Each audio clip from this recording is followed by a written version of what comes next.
Bonjour à tous, gardez bien le contrôle de votre esprit car la 7e capsule Sémio s'intéresse aux sentiments d'influence.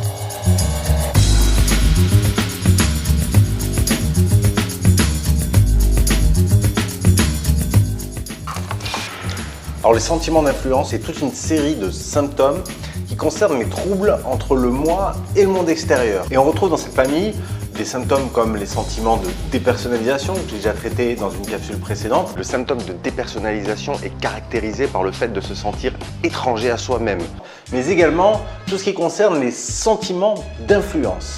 Alors un patient qui présente ce type de symptômes a la croyance, a la conviction que ses pensées, son vécu corporel, ses projets, que plein d'aspects de sa vie psychique et de sa vie réelle sont contrôlés par quelqu'un d'autre ou quelque chose d'extérieur. Alors on va s'intéresser plus précisément à 3 symptômes qui sont les pensées divulguées, les pensées imposées et les vols de la pensée. Mais retenez globalement que pour tous ces symptômes, la vie psychique et notamment le discours interne du patient est complètement fabriqué, construite et dirigé de l'extérieur. Donc il y a un renversement.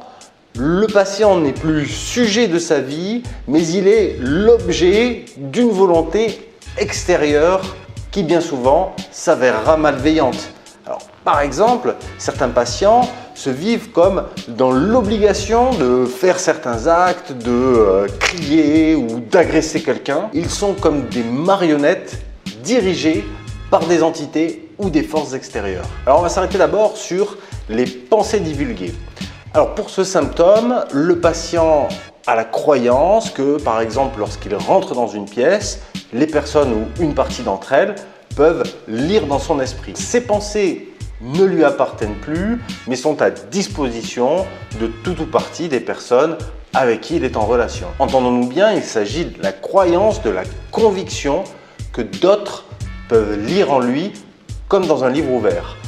Si quelqu'un émet une crainte de cet ordre-là, dans le cadre de l'observation clinique, ce n'est pas une pensée divulguée. Alors quelques exemples de discours, un patient peut vous dire « mon père peut lire dans mes pensées » ou alors il peut vous dire « quand je pense à quelque chose, on peut immédiatement le savoir en me regardant ». Alors la sévérité de ce symptôme de pensée divulguée est bien évidemment en fonction de la fréquence et de la gêne occasionnée dans la vie. Seulement la sévérité va être graduée en fonction de la proportion de sa vie psychique qui est disponible aux autres. But this is phenomenal.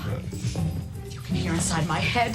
Alors dernier point sur les pensées divulguées, il y a un autre symptôme qu'on appelle l'écho de la pensée, où le sujet entend une seconde fois ce qu'il pense ou il dit dans sa tête. Eh bien, si le patient a la conviction que d'autres personnes peuvent entendre cet écho de la pensée, dans le cadre de l'observation clinique, il s'agit, en plus de cet écho de la pensée, d'une pensée divulguée. Alors deuxième symptôme concernant les sentiments d'influence, on parle de vol de la pensée lorsqu'un patient a la conviction qu'une ou plusieurs de ses pensées lui ont été soustraites, lui ont été retirées, lui ont été volées. Alors le patient généralement va attribuer ce larcin psychique à soit une personne bien précise, soit une entité un peu plus floue. Ça peut être un ils, ça peut participer à une construction avec quelque chose d'un petit peu mystique. Ce qui peut prêter à confusion pour le psychologue dans le cadre de l'observation clinique, ça peut être un autre symptôme qu'on appelle la pensée barrée. Alors la pensée barrée,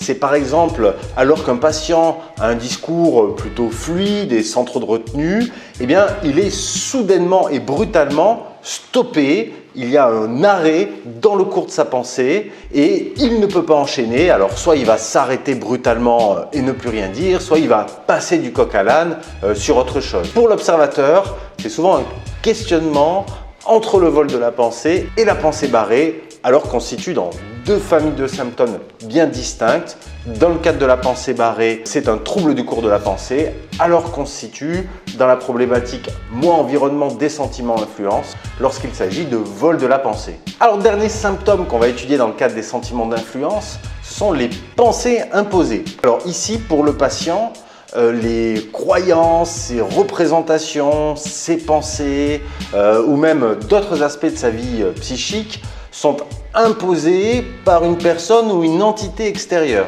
Pour vous donner un exemple qui se nourrirait de la relation patient-thérapeute, le patient peut vous dire « Vous avez introduit en moi, au moyen de l'hypnose, des pensées sexuelles que je suis maintenant obligé d'avoir alors que je ne le souhaite pas. » Alors, ces pensées imposées peuvent être confondues également avec d'autres symptômes. Il y en a deux qu'on peut mettre en lumière. Ce sont les hallucinations acoustiques.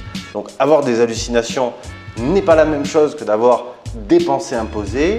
Et l'autre chose, ce sont les obsessions qui peuvent des fois entretenir une proximité pour l'observateur avec les pensées imposées. Alors il faut préciser quelque chose d'important, les personnes qui tiennent des discours pensant qu'ils sont influencés, alors soit par les médias, soit par leur sphère familiale ou par d'autres choses, ne rentrent pas dans le cadre de l'observation clinique, dans les sentiments d'influence, dans les troubles de type moi versus monde extérieur.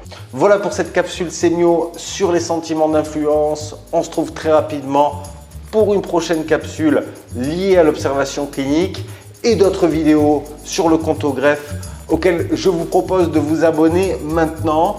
Je vous dis à très bientôt.